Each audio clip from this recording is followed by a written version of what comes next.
ಸೋದರ ಸೋದರಿಯರೇ, ಒಂದು ನಾವೆಲ್ಲ ಇಲ್ಲಿ ಸೇರಿದ್ದೀವಿ.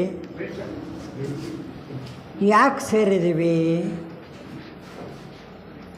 ಲೌಕಿಕವಾದ ಜಂಜಾಟದಲ್ಲಿ ನಮಗೇನು ತೃಪ್ತಿ ಕಾಣದೆ ಇಂಥ ಒಂದು ಕಾರ್ಯಕ್ರಮಗಳಲ್ಲಿ ಭಾಗವಹಿಸೋದಕ್ಕೆ ಪ್ರಯತ್ನ ಪಡ್ತೀವಿ. ಹಾಗಾಗಿ ನಾವೆಲ್ಲ ಇಲ್ಲಿ ಸೇರಿದ್ದೀವಿ.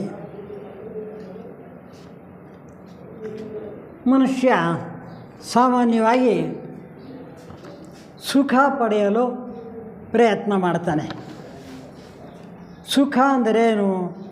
ಹಣ, ಅಧಿಕಾರ, ಆಸ್ತಿ, ಅಂತಸ್ತು, ವಿಷಯ ಸುಖ, ಇವುಗಳಿಗಾಗಿ ಸತತವಾದ ಪ್ರಯತ್ನ ಮಾಡ್ತಲೇ ಇರ್ತಾನೆ. ಆದರೆ ಈ ಜಗವ ನಂಬಿ ಸುಖವೇ ಇಲ್ಲ, ಪಾರು ಮಾಡೋ ದೇವ. ಈ ಹಾಡು ರಚನೆ ಮಾಡಿದರು ಯಾರೋ ಜ್ಞಾನಿಗಳು, ಅದನ್ನು ಒಳ್ಳೆಯ ಕಲಾವಿದರು ಹಾಡಿದರು. ಅದನ್ನೆಲ್ಲ ನೀವೆಲ್ಲ ಕೇಳಿದಿರಿ. ಯಾಕೆ ಈ ಜಗತ್ತನ್ನು ನಂಬಿ ನಾವು ಸುಖ ಕಾಣಲಿಲ್ಲ? ಮತ್ತೇನು ಹುಡ್ಕೊಂಡು ಹೋಗಬೇಕು? ಸುಖ ಎಲ್ಲಿದೆ ಅಂತ ಹುಡುಕಬೇಕು. ಇವನ್ನೆಲ್ಲ ಇಲ್ಲಿ ಜಗತ್ತಿನಲ್ಲಿ ಸುಖ ಇಲ್ಲ ಅಂತ ಅಂದಮೇಲೆ ಏನು ಮಾಡಬೇಕು? ಯಾವುದೋ ಕಾಡು, ಮತ್ತೊಂದು ನಿರ್ಜನವಾದ ಪ್ರದೇಶ ಹುಡುಕೊಂಡು ಹೋಗೋದು, ಅಲ್ಲಿ ಒದ್ದಾಡೋದು, ಮತ್ತು ಈ ಶರೀರನ ಅಲ್ಲಿ ಒದ್ದಾಡಿಸ್ತೀವಿ. ಯಾಕೆಂದರೆ ಅಲ್ಲಿ ನಮಗೆ ಬೇಕಾದ್ದು ಸುಖ ಭೋಗ ಇಲ್ಲಿ ಸಿಗೋವಂಥದ್ದು ಸಿಗಲ್ಲ. ಅಲ್ಲಿ ಬಾಯಾರಿಕೆ ಆಯಿತು ಅಂದರೆ ನೀರು ಸಹ ಕೆಲವು ವೇಳೆ ಸಿಗದಂಥ ದುರ್ಗಮವಾದ ಪ್ರದೇಶದಲ್ಲಿ ಹೋಗಿ ತಪಸ್ಸಿಗೋ ಮತ್ತೊಂದಕ್ಕೋ ಹೋಗುವಂಥದ್ದು. ದೇಹ ದಂಡನೆಯಲ್ಲಿ ಅಂದರೆ ಶರೀರಕ್ಕೆ ಒಂದು ಇದು ಕೊಡ್ತೀವಿ, ಕಷ್ಟ ಕೊಡ್ತೀವಿ. ಇದರಿಂದಲೂ ನಮಗೆ ಸುಖ ಸಿಗಲಿಲ್ಲ.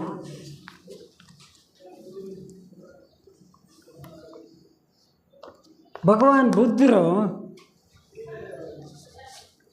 ಅರಮನೆಯಲ್ಲಿ ವಾಸವಾಗಿದ್ದರು. ಅವರಿಗೆ ಬೇಕಾದಂಥ ಸೌಕರ್ಯಗಳು ಒದಗಿಸುವಂಥ ಅನೇಕ ಜನ ಇದ್ದರು, ಸೇವಕರಿದ್ದರು, ಎಲ್ಲ ಇದ್ದರು. ಅವರು ಸಿದ್ಧಾರ್ಥ ಅಂತ ಅವರ ಹೆಸರು. ಆವಾಗ ಅವರು ಆ ಶರೀರಕ್ಕೆ ಏನು ಸುಖ ಕೊಡಬೇಕೋ ಕೊಟ್ಟರು, ಎಲ್ಲ ಮಾಡಿದರು. ಯಾಕೋ ಅವರಿಗೆ ಸುಖ ಕಾಣಲಿಲ್ಲ. ಏನಿದು ಇಷ್ಟೇನಾ? ಅಯ್ಯ, ಅವ್ರ ಶಿಷ್ಯನ ಕರ್ಕೊಂಡು ಚೆನ್ನ ಅಂಥೇಳಿ ಹೋಗ್ತಾರೆ. ಹೋಗ್ತಾನೆ ಯಾರೋ ಒಬ್ಬ ವೃದ್ಧ ಹಿಂಗೆ ಕುಂಟ್ಕೊಂಡು ಬರ್ತಾನೆ, ಕೋಲು ಊರ್ಕೊಂಡು. ಚೆನ್ನ, ಇದು ಯಾಕೋ ಹಿಂಗೆ ಬಗ್ಗಿ ಓಡಾಡ್ತಾನೆ, ಕೋಲು ಹಿಡ್ಕೊಂಡು ಓಡಾಡ್ತಾನೆ. ಸ್ವಾಮಿ, ಅವರಿಗೆ ವಯಸ್ಸಾಗಿದೆ. ವೃದ್ಧ, ಹೌದಾ? ಅಲ್ಲೇ ತನಕ ಅವನಿಗೆ ವಯಸ್ಸಾದವ್ರು ಹೆಂಗಿರ್ತಾರೆ, ವಯಸ್ಸು ಆಗುತ್ತಾ ಈ ಶರೀರಕ್ಕೆ ಏನು ಅನ್ನೋದು ಅರಿವು ಪಡೆದಿರಲಿಲ್ಲ. ಜ್ಞಾನ ಇತ್ತು, ಆದರೆ ಅದನ್ನು ಅಭ್ಯಾಸ ಮಾಡಿರಲಿಲ್ಲ. ಆವಾಗ ಇನ್ನೂ ಮುಂದೆ ಹೋಗ್ತಾನೆ. ಒಬ್ಬ ರೋಗಿ ಬರ್ತಾನೆ, ಅವನಿಗೆ ಒದ್ದಾಡ್ಕೊಂಡು ಬರ್ತಾಯಿರ್ತಾನೆ. ಚೆನ್ನಾಗಿ, ಇವನು ಯಾಕೋ ಹಿಂಗಿದ್ದಾನೆ, ನನ್ನಂಗೆ ಇಲ್ಲವಲ್ಲ ಅಂತೇಳಿ. ಸ್ವಾಮಿ, ಅವರಿಗೆ ಯಾವುದೋ ಕುಷ್ಠರೋಗವೋ ಮತ್ತೊಂದು ರೋಗ ಪ್ರಾಪ್ತಿಯಾಗಿದೆ, ಅದನ್ನು ಅನುಭವಿಸ್ಬೇಕು ಅವನು, ಶರೀರಕ್ಕೆ ಆಗಿರೋವಂಥದ್ದು ಅಂಥೇಳಿ. ಅಲ್ಲಿಂದ ಇನ್ನೊಂದು ಸ್ವಲ್ಪ ಮುಂದೆ ಹೋದರೆ ಒಂದು ಶವ ನೋಡ್ತಾರೆ. ಶವ ಹೊತ್ಕೊಂಡು ಹೋಗ್ತಾ ಇರ್ತಾರೆ. ಚೆನ್ನಾಗಿದೆ, ಯಾಕೋ ಮಲಗಿಸಿ ಏನೋ ಕಟ್ಟಿ ಅದರ ಮೇಲೆ ತಗೊಂಡು ಹೋಗ್ತಾ ಇದ್ದಾರೆ, ಇದೇನಿದು ಅಂಥೇಳಿ. ಆವಾಗ ಸ್ವಾಮಿ, ಆ ಶರೀರ ತ್ಯಾಗ ಮಾಡಿದಾನವನು, ಆದ್ದರಿಂದ ಆ ಶರೀರಕ್ಕೇನು ಬೆಲೆ ಇಲ್ಲ, ಅದನ್ನು ತಗೊಂಡು ಹೋಗಿ ಸುಡೋದು ಹೂಳೋದು ಮಾಡ್ತಾರೆ. ಇಷ್ಟೇನಾ? ಹಾಗಾದರೆ ಏನಿದು? ಮತ್ತು ವಾಪಸ್ಸು ಹೋಗ್ತಾನೆ, ಚಿಂತೆ ಮಾಡ್ತಾನೆ. ಇದೇನಿದು ಮನುಷ್ಯ ಇಷ್ಟೇನಾ? ಹಂಗಾದರೆ ಚಿಂತೆ ಮಾಡಿ ಕೊನೆಗೆ ಅರ್ಧರಾತ್ರಿ ಸಮಯದಲ್ಲಿ ಯಾರಿಗೂ ಹೇಳ್ದಂಗೆ ರಾಣಿ ವಾಸದಿಂದ ಹೊರಗೆ ಬಂದು ಹೆಂಡತಿ ಮಕ್ಕಳನ್ನ ಕೊನೆಯ ದರ್ಶನ ಮಾಡಿ ಬರ್ತಾನೆ. ಈ ಬುದ್ಧ ಹುಟ್ಟಿದ್ದು ವೈಶಾಖ ಹುಣ್ಣಿಮೆ. ಕೊನೆಗೆ ಹುಡ್ಕೊಂಡು ಹೋಗ್ತಾನೆ ಕಾಡು ಮೇಡಿನಲ್ಲಿ ಎಲ್ಲ ಕಡೆ ಸುತ್ತಿ.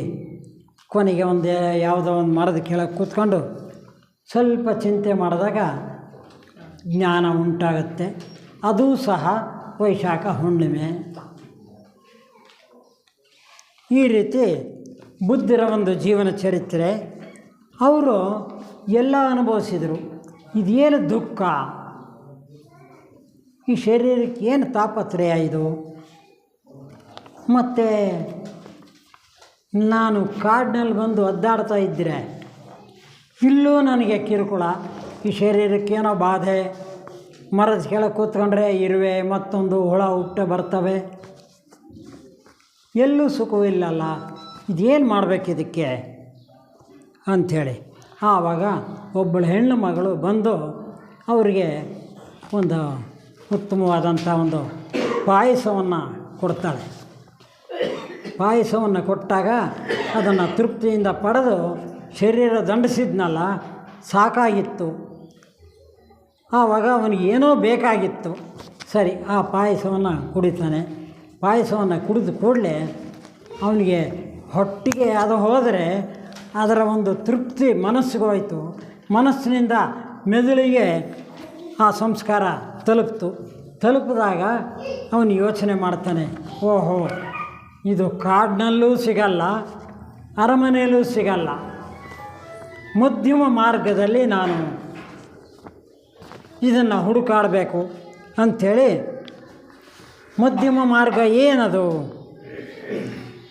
ಅಂದರೆ ಸಂಸಾರದಲ್ಲಿ ಇದ್ದೇನೆ, ಶರೀರಕ್ಕೇನು ದಂಡನೆ ಕೊಡದ ಹಾಗೆ ವಿಷಯ ಸುಖದಿಂದ ದೂರ ಇರೋದಕ್ಕೆ ಸದಾ ಚಿಂತನೆ ಮಾಡುವಂಥದ್ದು. ಆ ರೀತಿಯ ಒಂದು ಮಧ್ಯಮ ಮಾರ್ಗದಲ್ಲಿ ಪ್ರಯತ್ನ ಮಾಡಬೇಕು ಅಂಥೇಳಿ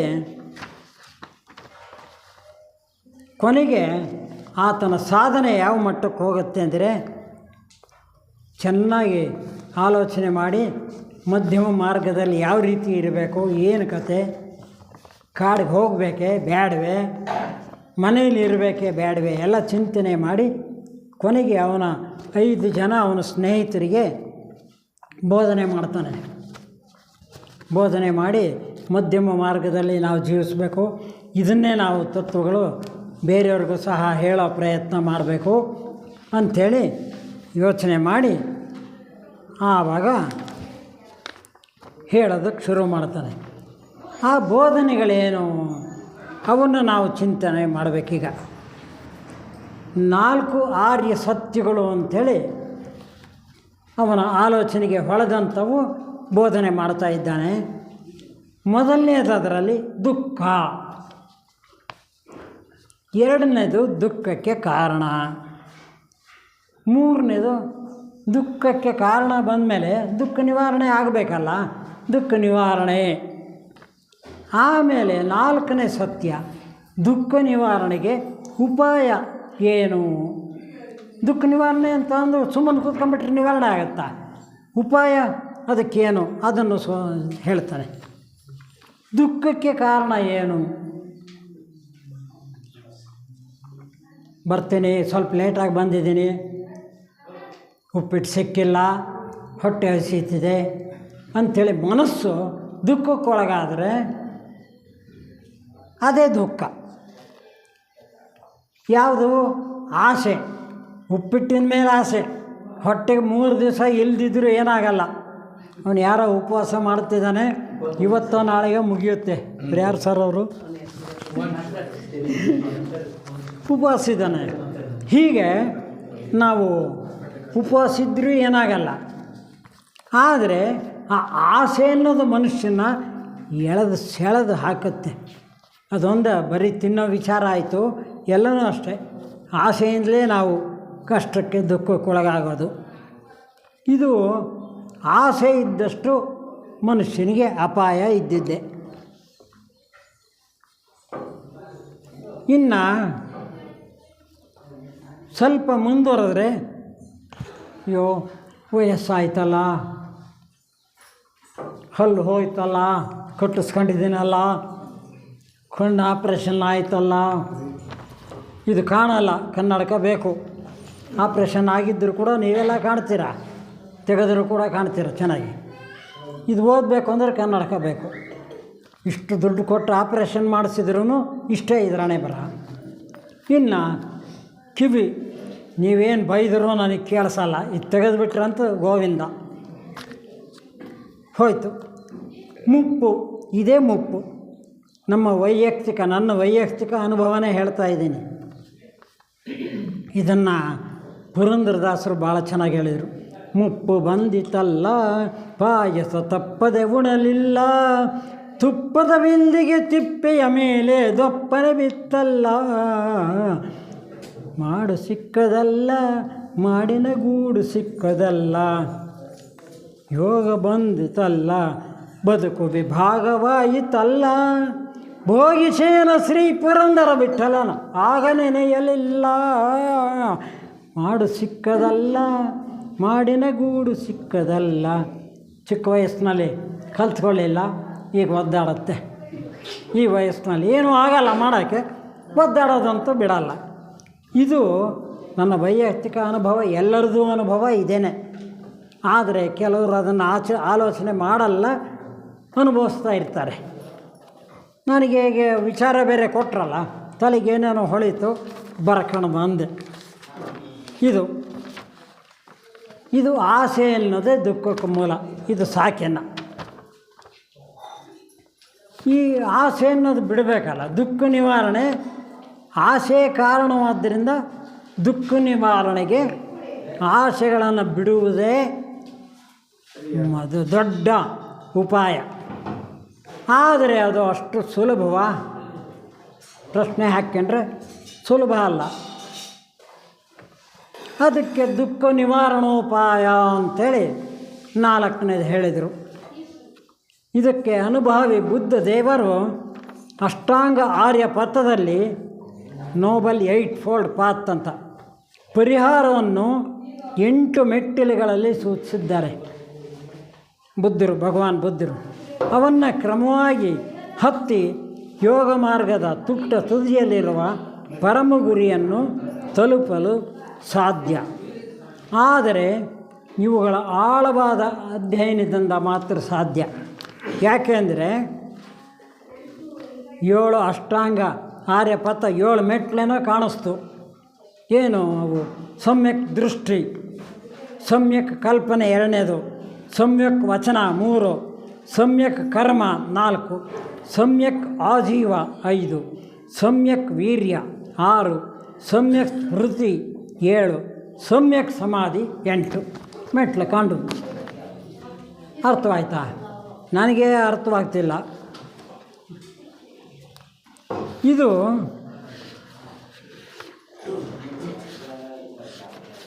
ನಮ್ಮ ಬುದ್ಧರ ಒಂದು ಬೋಧನೆಯಿಂದ ಸಿಕ್ಕಿರೋಂಥ 8 ಪಥಗಳು, 8 ಮೆಟ್ಲು.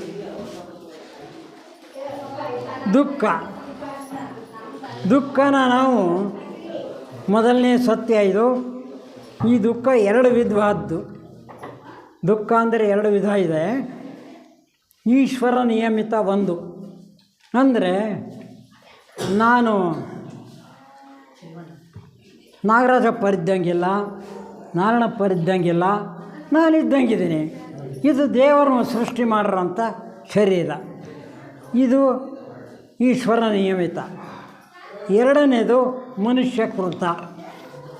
ನಾನು ಬಟ್ಟೆ ಯಾವ್ದು ಹಾಕ್ಕೊಂಡ್ರೆ ಯಾವ ಥರ ಕಾಣ್ತೀನಿ, ಯಾವ ರೀತಿ ಮಾತಾಡಿದರೆ ಆ ರೀತಿ ನಿಮಗೆ ತೋರಿಸ್ತೀನಿ. ಇದು ನಾನು ಮಾಡ್ಕೊಳ್ಳೋಂಥದ್ದು ಪ್ರಯತ್ನ. ಈ ಶರೀರ ದೇವರು ಕೊಟ್ಟಿರೋದು. ಇದನ್ನು ಒಂದು ಸಣ್ಣ ಉದಾಹರಣೆಯೊಂದಿಗೆ ನಾವು ನಿನ್ನ ಜನ್ಮ ಎತ್ತೋದು ಜೀವನಿಗೆ ಬಂಧನ. ಇದು ಜೀವನ ಇದು ದುಃಖಮಯ. ಜನ್ಮ ಎತ್ತಿದ ಮೇಲೆ ದುಃಖ ಅನುಭವಿಸಲೇಬೇಕು.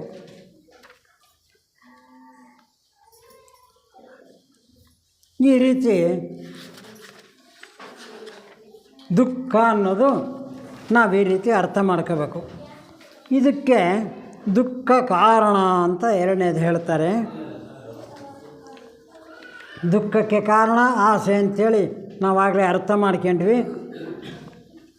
ಆಸೆ ಇಲ್ಲದವನು ಐಶ್ವರ್ಯ ಅಧಿಕಾರ ಇದ್ದಾಗ ಬಂದರೆ ಹಿಗ್ಗೋದೇ ಇಲ್ಲ, ಹೋದಾಗ ಒದ್ದಾಡೋದು ಅಯ್ಯೋ ಅಂಥೇಳಿ ಒದ್ದಾಡೋದೇ ಇಲ್ಲ. ಬಂತಾ ಬರಲಿ, ಹೋಯ್ತಾ ಹೋಗಲಿ. ಇದು ಯಾರಿಗೆ? ಆಸೆ ಇಲ್ಲದವನಿಗೆ. ಆದರೆ ಆಸೆ ಇದ್ದವನಿಗೆ ಬಂತ ಆಹಾ ಆನಂದ, ಹೋಯ್ತಾ ಅಯ್ಯೋ ಎಲ್ಲ ಹೋಯ್ತೆ, ನಾನು ಹೆಂಗಪ್ಪ ಜೀವನ ಮಾಡಲಿ, ಈಗ ಏನೂ ಆಗಲ್ಲ. ಆದರೆ ಅದು ಮನುಷ್ಯನ ಕಲ್ಪನೆ.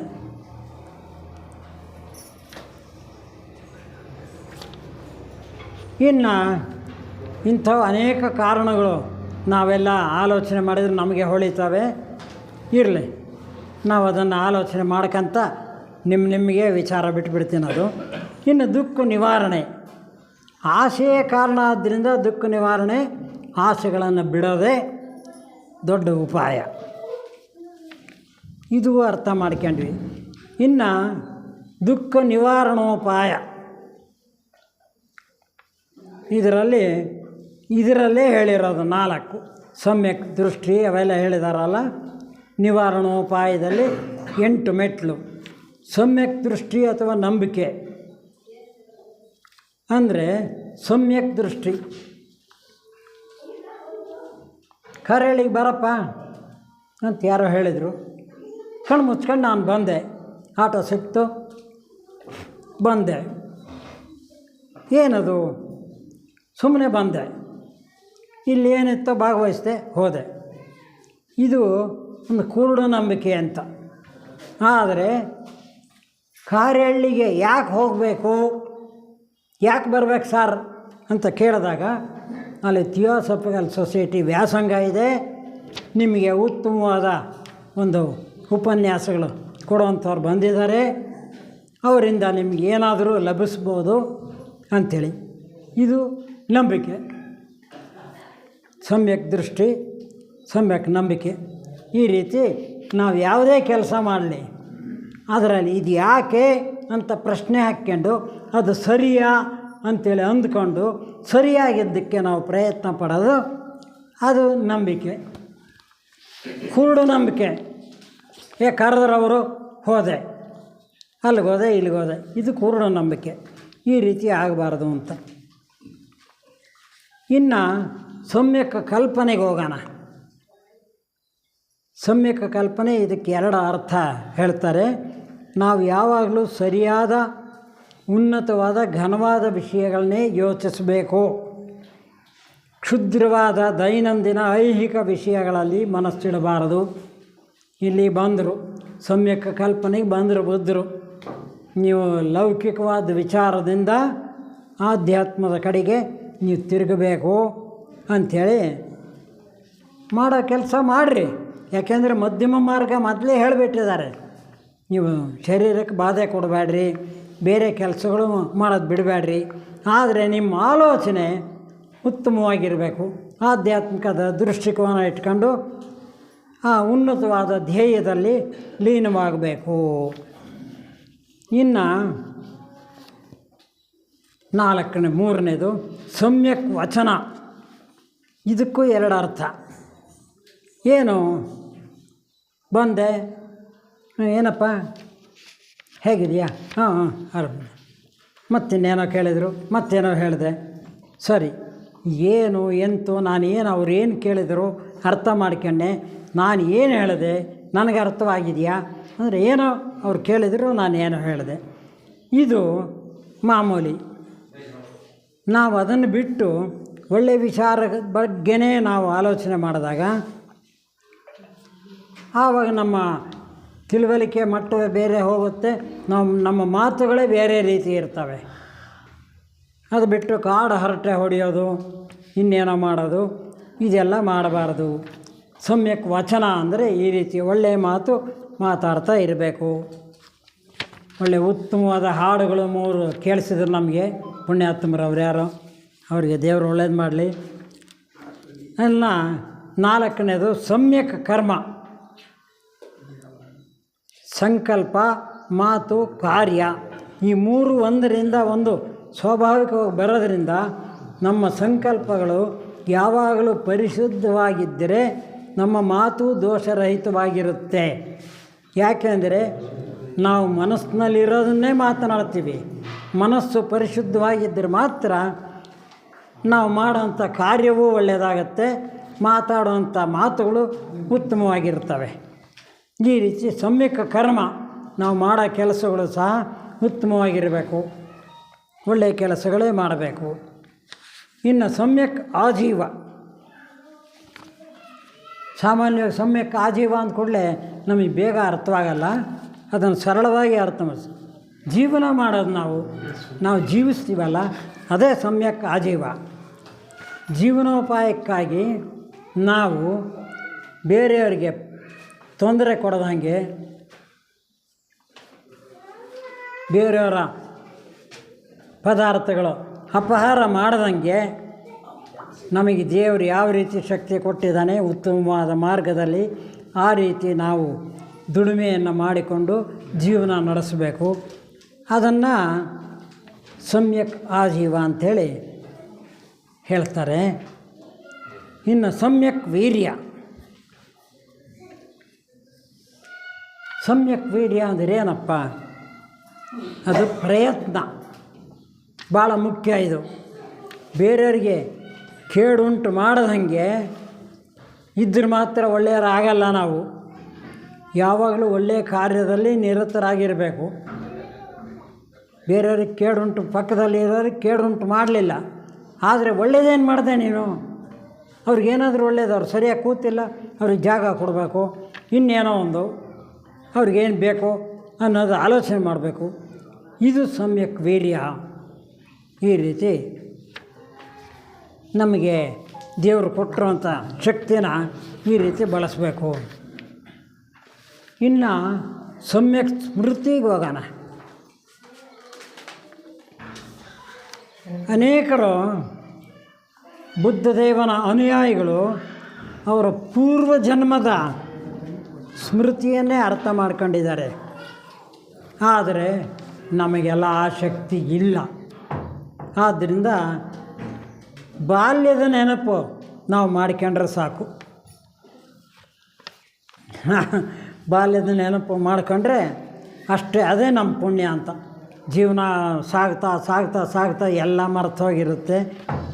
ನೆನಪು ಮಾಡ್ಕೊಂಡಾಗ ನೆನಪು ಬರುತ್ತೆ. ಆ ನೆನಪು ಮಾಡ್ಕೋಬೇಕು.